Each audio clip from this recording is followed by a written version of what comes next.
Good morning Service Nuwardana. Perkenalkan, nama saya Dharma Kurnia Oktavela. Teman saya Cindy Natasha, Lulu, Bernadetta Abigail, Novia Angelica, dan Natasha Aurora. Kami dari kelompok 1. Pada kesempatan kali ini, kami ingin menampilkan hasil video kami tentang penjelasan suku Dayak dan suku Tai. Tanpa basa-basi lagi, yuk langsung ke videonya. Latar belakang suku Dayak. Suku Dayak merupakan salah satu suku yang berada di Indonesia, tepatnya di Kalimantan. Kelompok etnis suku Dayak tinggal di sekitaran sungai, pegunungan, dan juga pedalaman di Kalimantan. Suku Dayak ini ternyata tidak hanya ada di Kalimantan loh, tetapi ada juga di Malaysia dan Brunei Darussalam. Aspek budaya suku Dayak. Yang pertama, komunikasi dan bahasa. Awal mula, masyarakat Dayak menggunakan bahasa dari Austronesia yang masuk melalui bagian utara Kalimantan. Tetapi seiring berjalannya waktu, masyarakat Dayak sudah mulai dapat berbahasa Indonesia.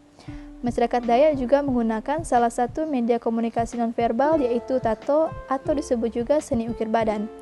Tato ini juga menjadi sarana komunikasi antar masyarakat Dayak agar tidak perlu lagi menulis dalam menyampaikan pesannya. Yang kedua, pakaian dan penampilan. Pakaian Dayak kaum laki-laki disebut sape-sapak, sedangkan kaum perempuan disebut ta'a. Motif-motif yang digunakan biasanya berujuk pada alam atau tumbuhan. Agar semakin terlihat cantik, untuk kaum perempuan biasanya dihiasi oleh manik-manik. Yang ketiga, makanan dan kebiasaan makan. Masyarakat Dayak menggunakan tangan mereka langsung untuk makan. Mereka hanya menggunakan sendok yang terbuat dari tempurung kelapa untuk makanan yang berkuah atau disebut juhu. Makanan khas Dayak berupa juhu singkah yaitu serotan muda, tampuyak yaitu daging durian yang diawetkan dengan garam, dan juhu kujang yaitu gulai keladi. Yang keempat, waktu dan kesadaran waktu. Masyarakat Dayak ternyata cenderung santai loh dalam melakukan sesuatu, karena mereka biasanya menggunakan posisi matahari sebagai patokan untuk melihat jam. Hal ini menyebabkan mereka lebih fleksibel dan suka tidak tepat waktu. Yang kelima, penghargaan dan pengakuan. Saat masyarakat Dayak melakukan sebuah pencapaian, biasanya mereka akan mendapatkan tato sebagai simbol penghargaan. Perbedaan ukiran dan penempatan tato memiliki maknanya tersendiri. 6-10 aspek budaya Dayak. Hubungan. Masyarakat Dayak memiliki kehidupan yang harmonis.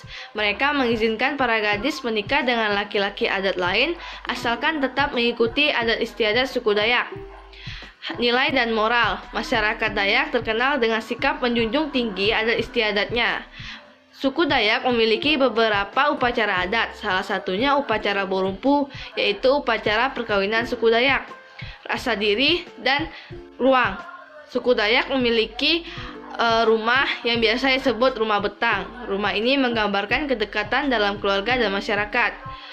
Proses mental dan belajar. Masyarakat Dayak memiliki logika yang sistematis, teliti, dan rasional.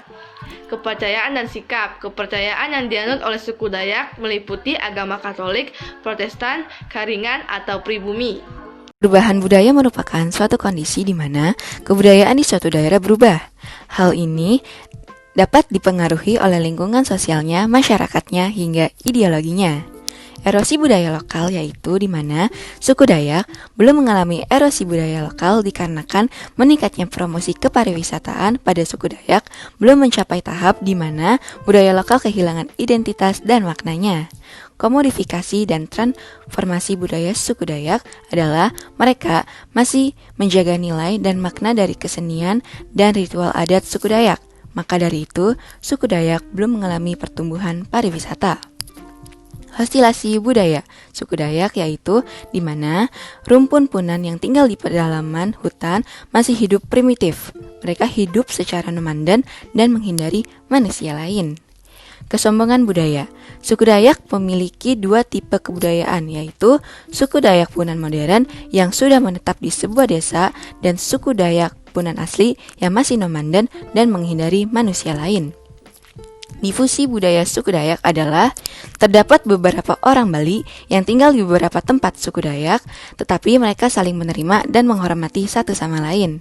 Peminjaman budaya suku Dayak belum pernah melakukan peminjaman budaya. Pergeseran budaya suku Dayak adalah terjadinya perubahan pada dasar pakaian adat suku Dayak, di mana yang dulunya menggunakan bahan kulit kayu sekarang kebanyakan menggunakan bahan dasar kain. Perubahan budaya suku Dayak. Nomor 8, akulturasi budaya suku Dayak, yaitu terdapatnya pencampuran budaya Islam dengan tradisi atau upacara adat Dayak Kaharingan yang bernama Ba'ayun Maulud, di mana prosesi dilakukan dengan mengikuti kebudayaan aslinya dan disesuaikan dengan ajaran Islam. Yang kesembilan, adaptasi budaya suku Dayak, yaitu sudah dimulainya adaptasi dengan budaya turis di desa wisata Pampang, Kalimantan Timur, di mana kebanyakan turis berinteraksi dengan warga lokal termasuk generasi milenialnya. Yang ke-10, penyesuaian budaya suku Dayak, yaitu di mana sebagian besar suku Dayak mulai menyesuaikan diri dan menerima budaya yang dibawa oleh turis atau pengunjung sampai pada tahap integrasi budaya. Yang ke-11, asimilasi budaya suku Dayak dialami oleh sebagian besar masyarakat Dayak yang memeluk agama Islam, di mana banyak tradisi suku Dayak yang bertentangan dengan ajaran Islam sehingga mereka memilih meninggalkan kebudayaan lamanya tanpa melakukan akulturasi budaya dan menyebut diri mereka sebagai turun Melayu. Yang ke-12, enkulturasi budaya suku Dayak adalah di mana suku Dayak dan suku Bali hidup berdampingan yang mengakibatkan terjadinya interaksi sosial dan budaya antar suku dan mengakibatkan suku sudah saling menerima budaya, saling melengkapi, dan saling membantu satu sama lain. Yang ke-13, demonstrasi budaya suku Dayak adalah di mana sebagian besar suku Dayak yang sudah bermukim dan membangun desa serta memanfaatkan teknologi yang terbukti memudahkan kehidupan mereka. Suku Thai merupakan suku terbesar yang berada di Thailand. Sejarah Tiongkok menuliskan bahwa bangsa Thai sudah ada sejak abad ke-6 sebelum Masehi. Komunitas suku Thai terdapat di berbagai daerah seperti Thailand Utara, Thailand Selatan, Thailand Tengah, dan Thailand Timur Laut. 1-5 aspek budaya Thai. Komunikasi dan bahasa. Bahasa yang digunakan oleh suku Thai adalah bahasa Thai. Bahasa Thai merupakan bagian dari rumpun bahasa dari kelompok bahasa Thai Kadai. Penampilan dan pakaian. Baju adat suku Thai biasanya disebut Chut Thai. Makanan dan kebiasaan makan. Pad Thai merupakan salah satu makanan khas suku Thai. Mereka makan menggunakan sendok dan garpu. Waktu dan kesadaran waktu. Suku Thai sangat menghargai ketepatan waktu. Jika membuat janji, mereka akan menyebutkan jam hingga satuan menitnya, dan pastinya mereka akan datang tepat waktu. Penghargaan dan pengakuan. Suku Thai memiliki banyak penghargaan bergengsi. Salah satunya pemenang kontes iMathBot 2018 lalu yang diselenggarakan oleh Thailand Center of Excellence for Life Science. Aspek budaya, hubungan. Nenek moyang suku Thai modern adalah bangsa penurut bahasa Thai yang tinggal di pegunungan sebelah selatan Sungai Yangtze di Provinsi Yunnan, Tiongkok. Catatan sejarah Tiongkok menuliskan bahwa bangsa Thai telah ada sejak abad ke-6 sebelum Masehi. Nilai dan norma. Suku Thai menganut adat ketimuran yang mirip seperti Indonesia. Kesopanan dan saling menghargai antar sesama adalah suatu nilai tata krama yang sangat dijunjung tinggi di suku Thai. Rasa diri dan ruang. Seperti yang kita tahu, bahwa masyarakat suku Thai memiliki adat kebudayaan yang sangat kaya. Hal ini membuat mereka selalu menghargai rasa diri dan ruang dengan memberikan yang terbaik kepada roh-roh yang diyakini hidup mereka, seperti menyajikan makanan dan minuman di rumah. Proses mental dan belajar. Proses belajar di suku Thai ini umumnya berlangsung selama 9 tahun, dimulai dari prasekolah sampai sekolah menengah atas. Untuk sekolah dasar, waktu belajar minimal 7 jam per hari dan 1000 jam per tahun. Kepercayaan dan sikap. Hampir semua orang Thailand, 95% menganut agama Buddhis. Agama Buddhis di Thailand sangat didukung oleh pemerintah dengan menyediakan banyak fasilitas gratis. Agama Buddhis di Thailand juga sangat dipengaruhi oleh kepercayaan tradisional tentang roh leluhur dan roh alam. Perubahan budaya suku Thai. Sebelumnya mohon maaf kepada servis Nuvardana karena kelompok kami tidak dapat menemukan adanya erosi dan kesombongan budaya. Dikarenakan suku Thai dominan beragama Buddha yang masih kental dengan ajaran lapisan moral, spiritualitas, dan kemanusiaan, sehingga cukup jarang ditemukan adanya nilai budaya kekerasan. Adaptasi budaya suku Thai.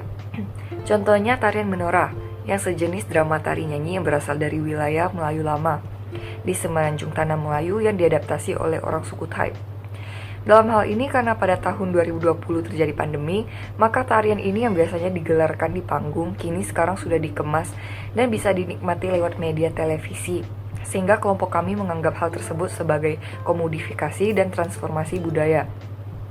Hostilitas budaya, di mana Thailand merupakan sebuah negara berpenduduk mayoritas Buddha, dengan sebagian kecil lainnya beragama Muslim dan Konghucu. Sebagaimana kondisi masyarakat minoritas pada umumnya, orang Thai Muslim di Thailand hingga saat ini kerap mendapatkan tindakan diskriminasi dalam berbagai aspek kehidupan. Difusi budaya.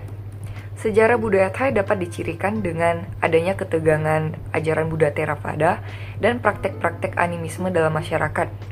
Namun dapat diatasi dengan cara memadukan unsur-unsur ajaran. Dikarenakan pada tahun 2020 teknologi manusia sudah banyak berkembang, maka difusi penyebaran ajaran tersebut lebih mudah dilakukan. Pinjaman budaya suku Thai, yaitu Festival Songkran.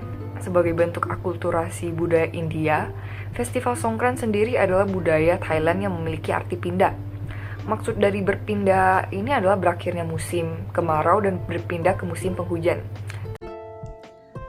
Perubahan budaya suku Thai nomor 5, pergeseran budaya yang dialami oleh suku Thai, di mana pakaian pernikahan suku Thai yang biasanya mendapat pengaruh budaya Buddha, kini kental dan tergeser dengan nuansa Western. Yang keenam, penyesuaian budaya suku Thai, yaitu di mana suku Thai sudah mengutamakan bahasa Inggris sebagai mata pelajaran wajib yang ada di sekolah. Yang ketujuh, asimilasi budaya suku Thai di mana suku minoritas di Thailand berasimilasi dengan budaya dominan Thailand. Yang kedelapan, enkulturasi budaya suku Thai yaitu suatu keteraturan budaya yang dilakukan secara rutin. Contohnya, lagu kebangsaan nasional Thailand diputar setiap hari, setiap jam 8 pagi, yang dimana masyarakat suku Thai akan berdiri dari lagu dimulai sampai selesai. Dan yang terakhir, demonstrasi budaya suku Thai yang terjadi baru-baru ini, di mana masyarakat khususnya mahasiswa dan mahasiswi menentang budaya monarki Raja Siam di Thailand. Nah, tadi itu semua penjelasan tentang suku Dayak dan suku Thai dari kelompok kami. Dari penjelasan tadi, kita jadi mengetahui tentang suku Dayak dan suku Thai yang masih mempertahankan budayanya walaupun masyarakat luar sudah memasuki wilayah mereka. Kita juga jadi mengetahui tentang latar belakang, kerjasama masyarakat yang baik, dan yang lainnya. Sekian penjelasan dari kelompok kami. Kami mohon maaf bila ada salah kata, baik yang disengaja maupun tidak disengaja. Kami berharap dapat memberikan sedikit manfaat bagi yang menonton. Sekian dari kami, terima kasih.